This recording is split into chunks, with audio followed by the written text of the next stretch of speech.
अल्हम्दुलिल्लाह वकफ़ा वसलामुन अला इबादिहिल्लज़ीना इस्तफ़ा अम्मा बअदु फ़अऊज़ु बिल्लाहि मिनश शैतानिर रजीम बिस्मिल्लाहिर रहमानिर रहीम ऐनमा तकूनु युदरिकुमुल मौतु वलौ कुन्तुम फ़ी बुरूजिन मुशय्यदा सदक़ल्लाहु मौलानल अज़ीम।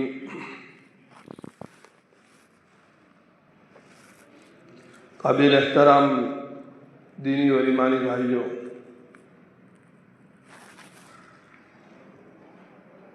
शाबानुल मुअज़्ज़म की आज 3 तारीख है। गोया के रमज़ानुल मुबारक के आने में सिर्फ 26 दिन बाकी रह गए।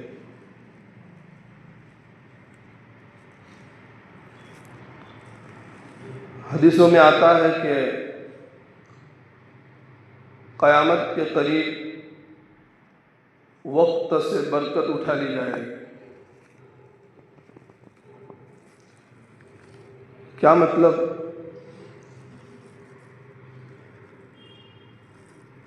साल 12 महीने का होता है। साल गुजर जाएगा महीने की तरह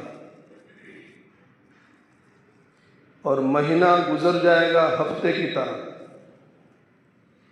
हफ्ता गुजर जाएगा दिन की तरह और दिन गुजर जाएगा घंटों की तरह और घंटे गुजर जाएंगे मिनटों की तरह। इस बात का एहसास हम सबको है। अभी तो रमज़ान मुबारक का महीना गया था कि फिर अभी 26 दिन के बाद फिर रमज़ान का मुबारक महीना आ रहा है। इंसान अपने कब्र के करीब हो रहा है, आखिरत की तरफ तेज़ी के साथ बढ़ रहा है। दिन ब दिन हम अपनी मौत के करीब हो रहे हैं, हमें इसका एहसास नहीं। गुज़श्ता जुमा गया था कि ये जुमा आ गया। मैंने इसी कुर्सी पर बैठ कर के जलसे के ऐलानात किए थे बहुत सारे। पूरा हफ्ता गुजर गया, जलसे भी हो गए, मदरसे में छुट्टियां हो गई। मेरे सामने तकरीबन 200-250 हमारे तलबा की रहती थी। एक नूरानियत थी, एक रौनक थी। आज एक भी तालिब इल्म हमें नज़र नहीं आता। तो वक्त बहुत तेज़ी के साथ जा रहा है। साल ऐसे गुजरता है जैसे कि इंसान एक दरवाजे से दाखिल हो करके दूसरे दरवाजे से निकल गया, ऐसे एक साल चला गया, हमें इसका एहसास नहीं।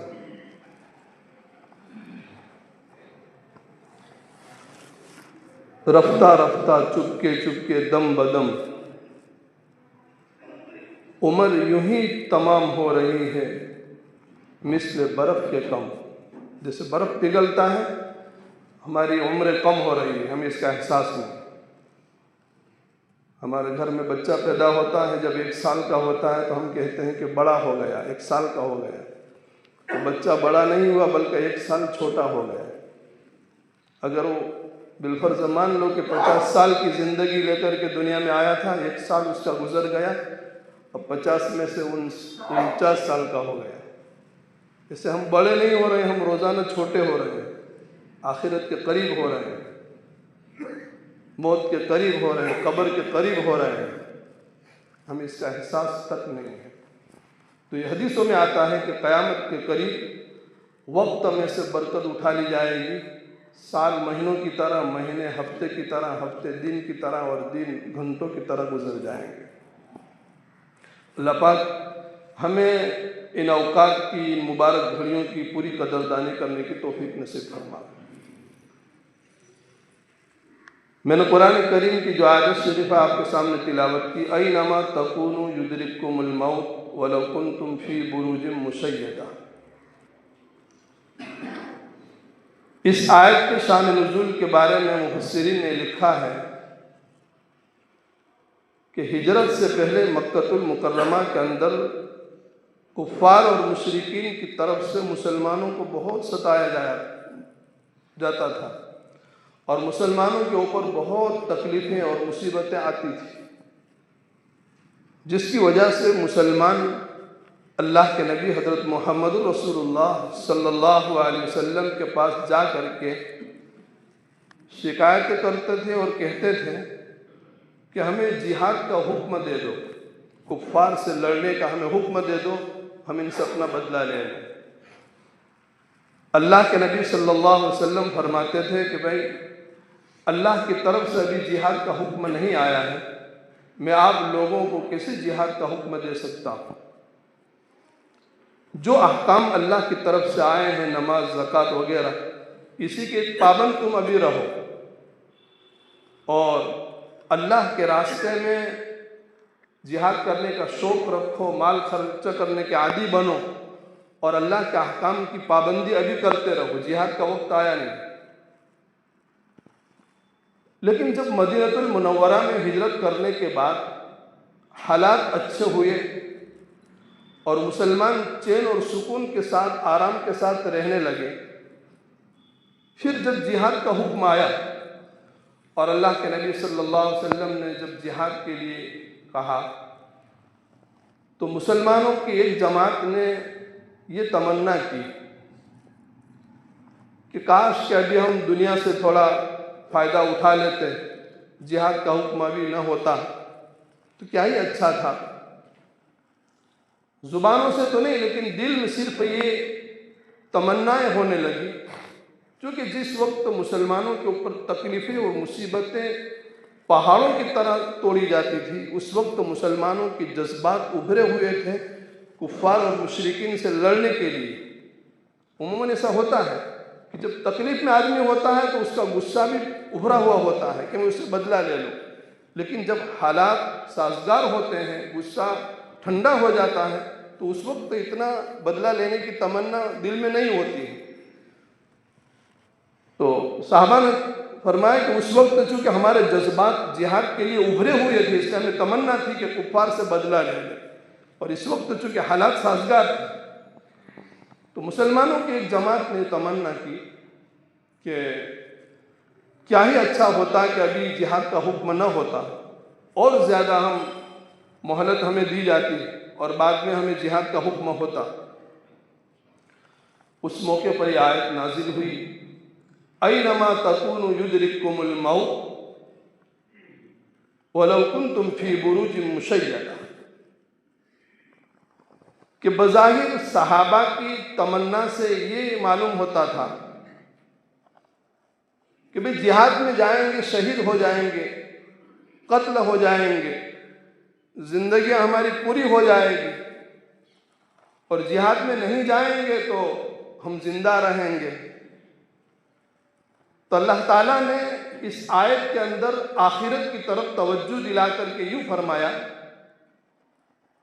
कि अगर तुम्हारा ये ख्याल हो कि जिहाद में जाने की वजह से मौत आ जाएगी और शहीद हो जाएंगे और घर पर रहने की वजह से जिंदा रहेंगे, तो फिर सुन लो, मौत एक ऐसी चीज है कि जिस वक्त उसका वक्त आ जाता है तो आदमी अपने बंद कमरे के अंदर भी रहता है, अपने घर में भी रहता है, तो उसको मौत आकर के रहती है। और अगर मौत नहीं है तो जिहाद के मैदान में तलवारों के साये में भी इंसान की मौत नहीं आती है, बल्कि उसको जिंदगी मिल जाती है। खालिद इब्न वलीद, खालिद सैफुल्लाह का लक़ब था अल्लाह की तलवार।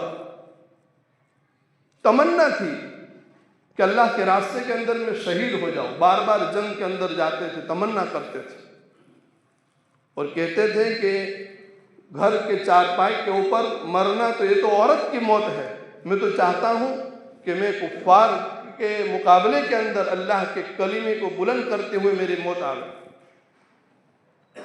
जिंदगी में बहुत सारे जिहाद किए, लेकिन उनकी मौत घर ही के अंदर आई, जिहाद में नहीं आई। तो अल्लाह फरमाते हैं कि तुम दुनिया के थोड़े नफ़े के लिए ये समझते हो कि हम नफ़ा हासिल कर लें, तो मौत तो तुम्हें जिहाद में न जाने के बावजूद घर में भी आ सकती है, और अगर तुम्हारी ज़िंदगी बाकी है और मौत नहीं है तो जिहाद में जाकर के तलवारों के साये में भी तुम्हारी मौत नहीं आ सकती। तो तुम इतने बड़े कार खैर से क्यों ये तमन्ना करते हो कि हम जिहाद में अभी न जावे और जिहाद को मौखर कर दिया जाए।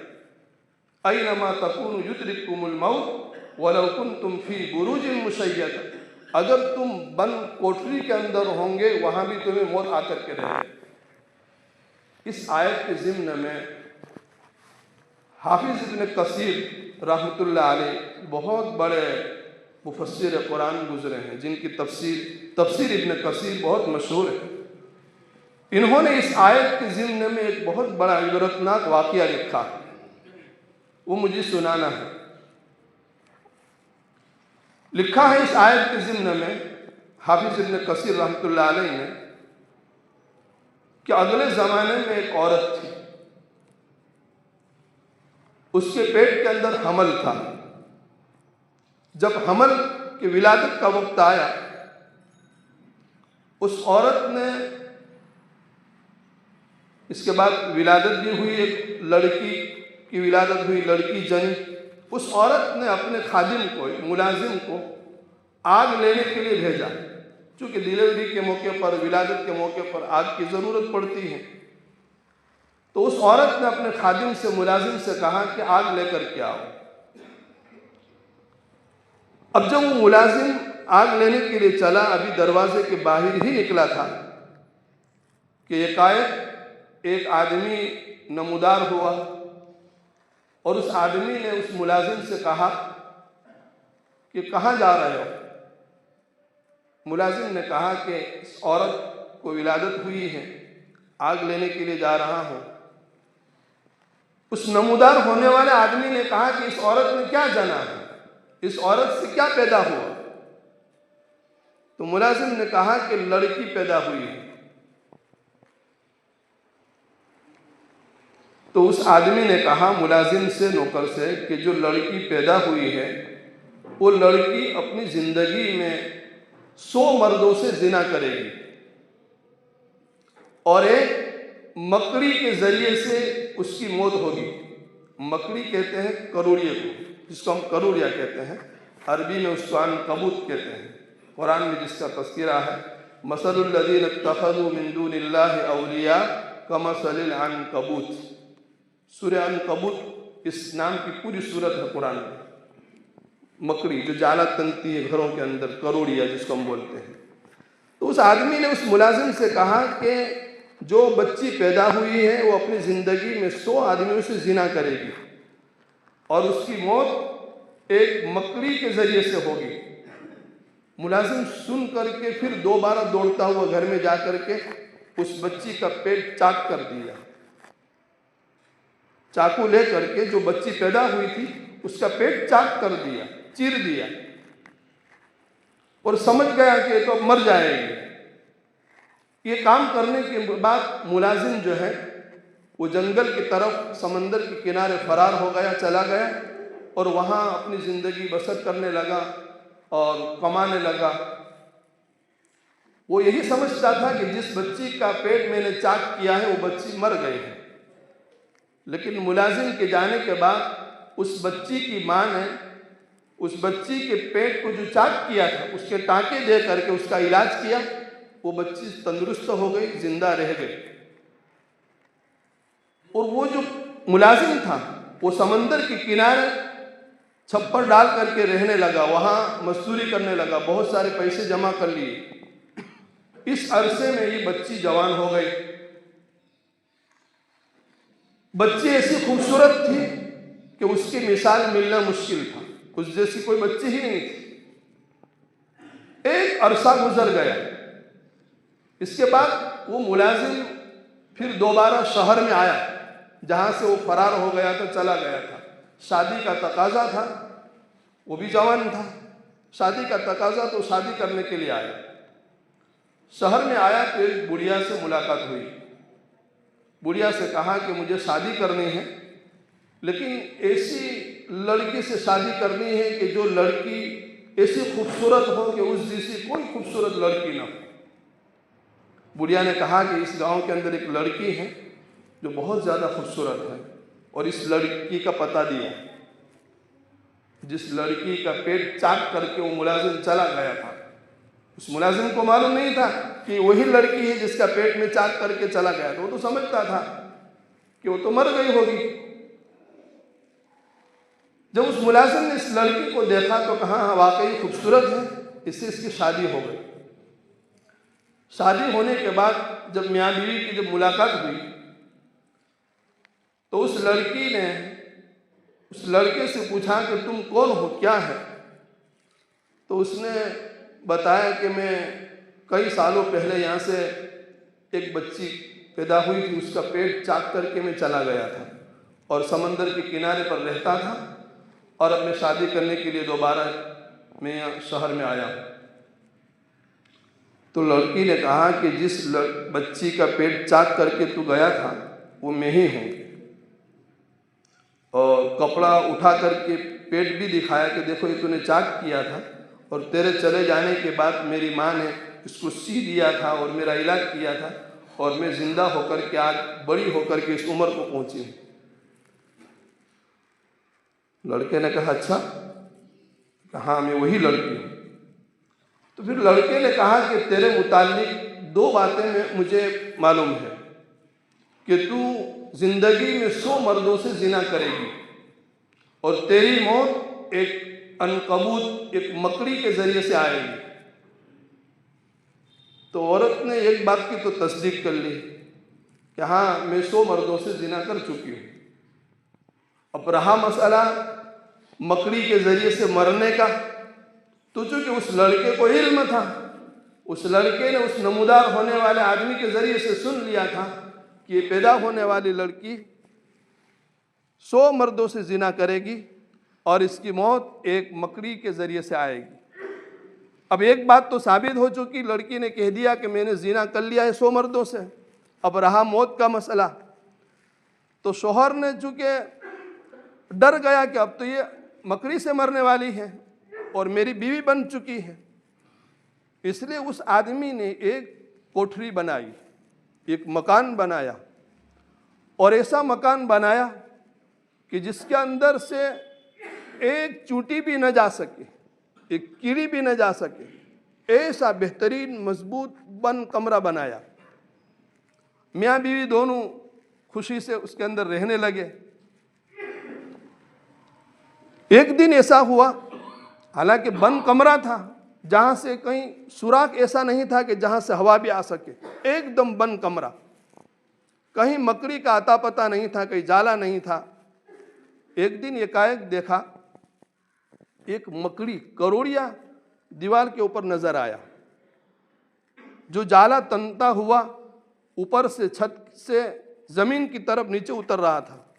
उस मर्द की नजर उस मकड़ी के ऊपर पड़ी तो डर गया कि हाँ वाकई इसकी मौत मकड़ी के जरिए से होने वाली है, तो ये तो मर जाएगी। औरत से कहा कि देखो ये मकड़ी है। तो औरत ने कहा कि ये मकड़ी मुझे क्या मार सकती है, इसके जरिए मेरी क्या मौत आ सकती है?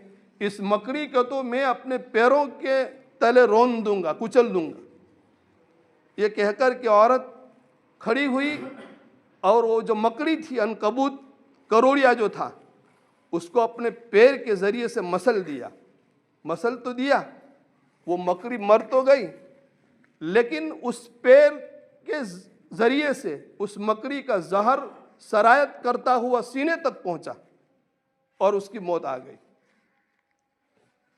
तो अयनमा तकुनु युद्रिकुमुल मौत वलौ कुंतुम फी बुरूजिन मुशय्यदा, इस आयत की तशरीह के अंदर हाफिज इब्न कसीर रहमतुल्लाह अलैह ने इस वाक़ये को बयान करके ये बतलाया है कि देखो, अगर कोई बंद कोठरी के अंदर रह कर के ये समझे कि मेरी मौत यहाँ नहीं आ सकती है, जिस बहाने से जहाँ जिसकी मौत लिखी है वो आकर के रहेगी। तो ये आयत नाजिल हुई थी उन मुसलमानों के बारे में जिन्होंने ये तमन्ना की थी कि काश अभी जिहाद का हुक्म न होता और हम कुछ जी लेते और ज़्यादा। तो अल्लाह ताला ने कहा कि मौत अगर है तो जिहाद में न जाने के बावजूद भी तुम्हारे घरों में आ सकती है, और अगर तुम्हारी मौत नहीं है तो फिर जिहाद में तुम कुफ्फार के सामने तलवारों के ज़रिए से जिहाद करोगे, फिर भी तुम जिंदा रहोगे, जैसे खालिद बिन वलीद। तो बहरहाल बुजुर्ग और दोस्तों, मैंने शुरू में कहा कि वक्त बड़ा तेजी के साथ जा रहा है। हम दिन ब दिन अपनी मौत की तरफ जा रहे हैं, अपनी कब्र के करीब हो रहे हैं, अपनी आखिरत के करीब हो रहे हैं। हमें कुछ इन मुबारक घड़ियों के अंदर, इन मुबारक महीनों के अंदर अपनी ज़िंदगी के बदलाव का कुछ फैसला करके अल्लाह की तरफ रुजू होने की ज़रूरत है। अल्लाह पाक हम तमाम को इन कही हुई बातों के ऊपर अमल करने की तौफीक नसीब फरमावे और अल्लाह ताला हमें अपने गुनाहों से माफ़ी मांगने की तौबा की तौफीक नसीब फरमावे, आमाल सय्यात से महफूज फरमावे और नेक आमल करने की तौफीक अता फरमावे। एक दो ऐलान है। मदरसा तक़वियतुल ईमान का सालाना जलसा 25 तारीख को यानी रविवार के दिन, इतवार के दिन इशा की नमाज के बाद जेतखम चौकड़ी पर फाइन पान के पास में होने वाला है। और उसी मदरसे का लड़कियों का सालाना जलसा 26 जनवरी पीर के दिन उसी जगह पर ज़ोहर की नमाज के बाद होने वाला है। वहाँ से दावत शिरकत आपको दी जाती है। और एक दूसरा ऐलान है, मदरसा दारुल हिजाज यतामा स्कूल का सालाना जलसा 26 तारीख पीर के दिन सुबह 8:30 बजे मदरसा दारुल हिजाज के अंदर होने वाला है। वहाँ भी आप पहुँचने की कोशिश करें। अल्लाह पाक अमल की तौफीक अता फरमाए।